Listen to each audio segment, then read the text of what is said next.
gone hunting this year. Right? So we are the target audience of who I'm trying to reach. Would you know, or do you know, that in Alabama, 30% of this population travels for the purpose of viewing wildlife?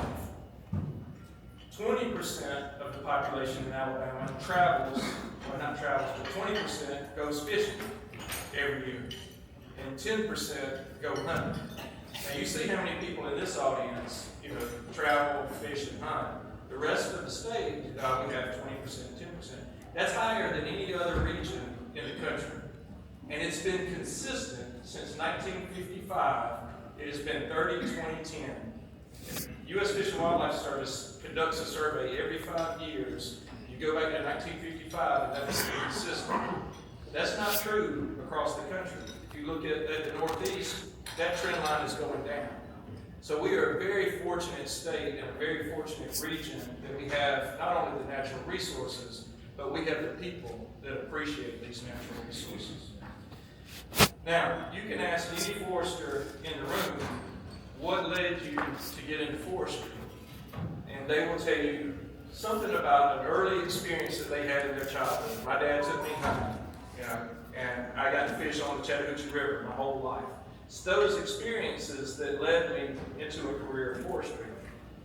If you look at research about why do landowners bequeath their land to their children, it has to do with experiences. The more meaningful experiences a landowner has on their property, the more meaningful experiences their children have on their property, the more likely that land is going to stay in the family. Most of you are familiar with Aldo Leopold. He wrote the Sand County Almanac, and if you went through forestry school, we all had to read the Sand County Almanac. Aldo Leopold was a forester, and then went to University of Wisconsin and became a professor. But he bought some worn-out cropland up in Baraboo, Wisconsin, and he took his family every weekend out to that old farmland, and they hand-planted that farm, and they converted a chicken shack into a cabin, where he and his wife and his children stayed in that cabin.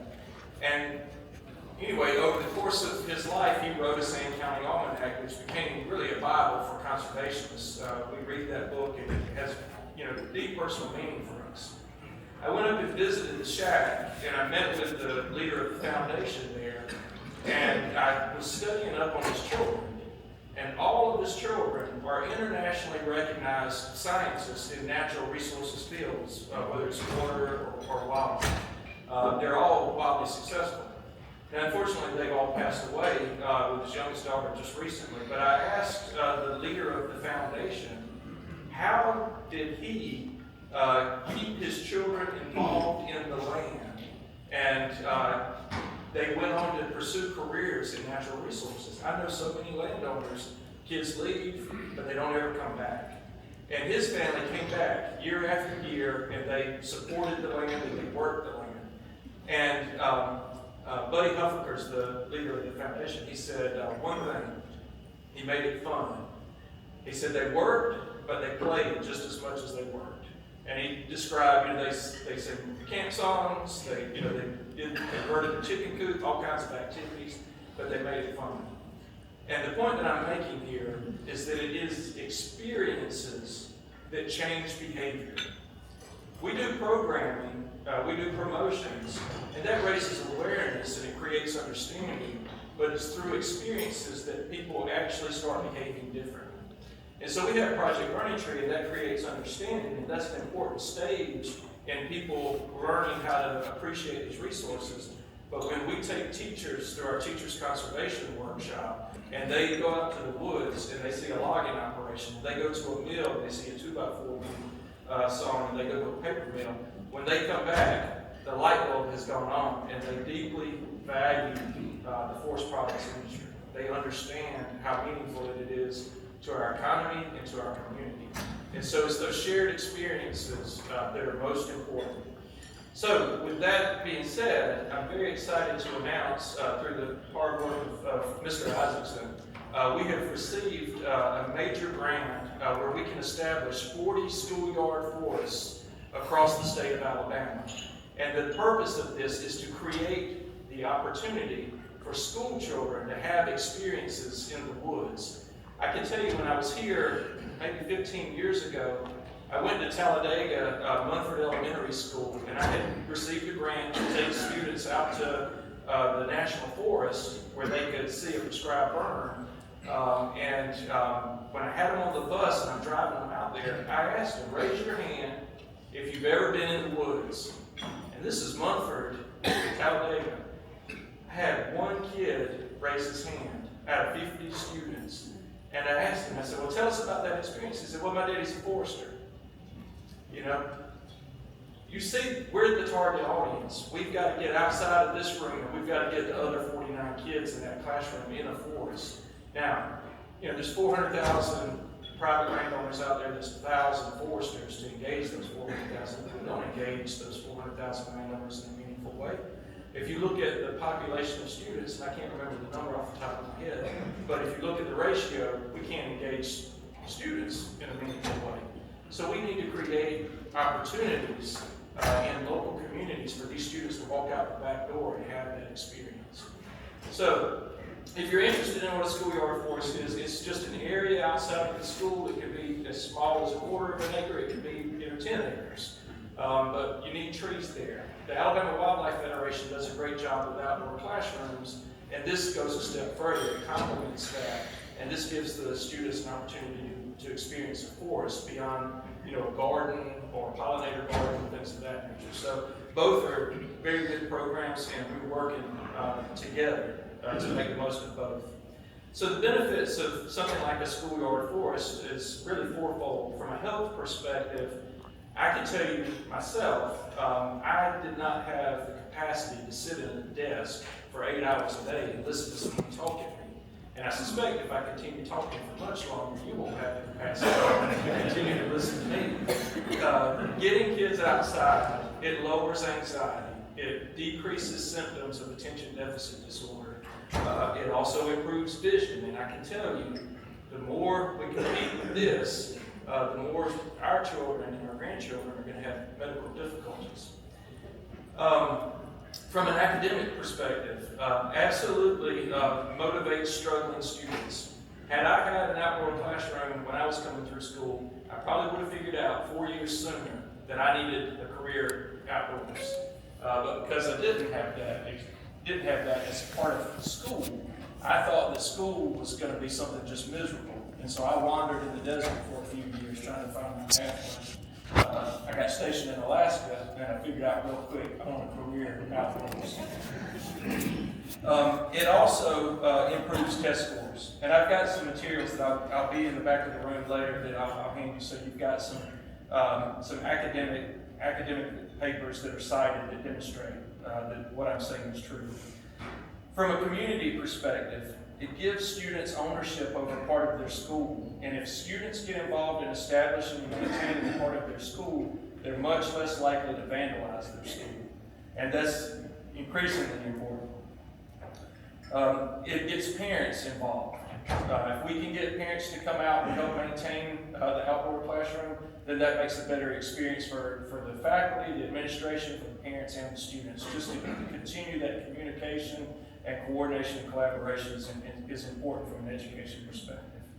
And then finally, it creates community resilience. You know, having the mayor involved, having the superintendent, the principal, the teachers, the faculty, the parents and the students, it brings resilience. Getting support from community leaders of this program, it also brings them into this. I can tell you when I was talking to the Forest Service about this project, I was talking about getting, you know, mills and sawmills and landowners involved, and they said, well, this is a community project. And I said, well, you have to understand, it's the mills, it's the sawmills, it's the paper mills, it's the landowners. They make up the community. Their employees are part of the community. The children of the employees go to these schools, and then the light bulb went off. Oh yeah, they are part of the community. That's not known often. From an ecosystem perspective, we want to put in native vegetation so that it improves opportunities for pollinators and increases biodiversity. And students start to understand the ecosystem that their forests their surrounding forest is by firsthand experience. So there's a lot of benefits to this opportunity. So the resources that we have, and I want to just pause for a moment and acknowledge the U.S. Forest Service has made this grant available, and we are incredibly grateful to both the U.S. Forest Service for this grant. We're also grateful to Rick Oaks and the Forestry Commission for helping facilitate this grant. And as I've said before, I'm incredibly grateful to Chris Isaacson for the hours of work that he poured into this opportunity. So the resources that we have available, we've got money for staff to work and coordinate with community leaders, faculty, principals, students. We've got money for planning, so drawing up a design on the school grounds. What would this look like? Where would it go?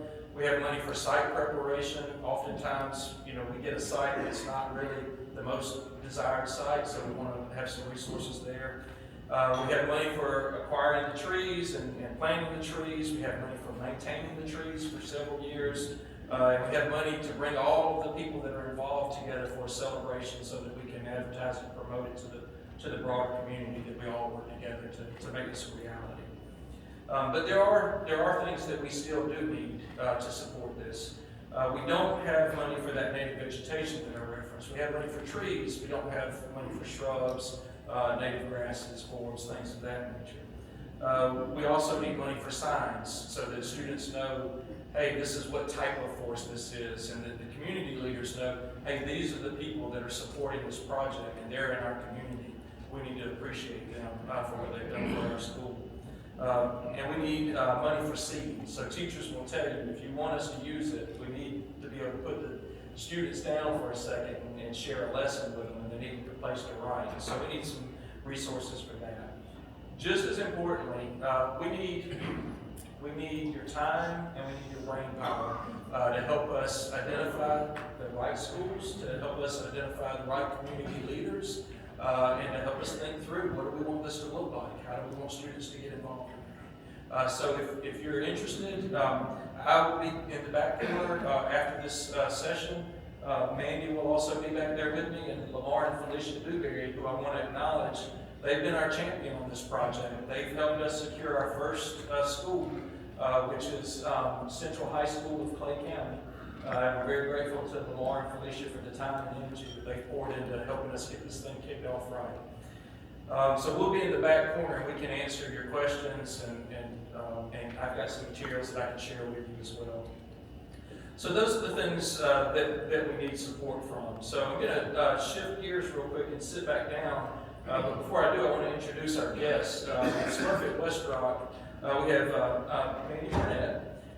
Mandy's the Director of Corporate Giving and Community Affairs in Atlanta at y'all's corporate headquarters. And we have Chris Moore, who's the Senior Director of Fiber Supply for Smurfit West Rock as well. So please, I look forward to this conversation. So, Mandy, Chris, thank you very much.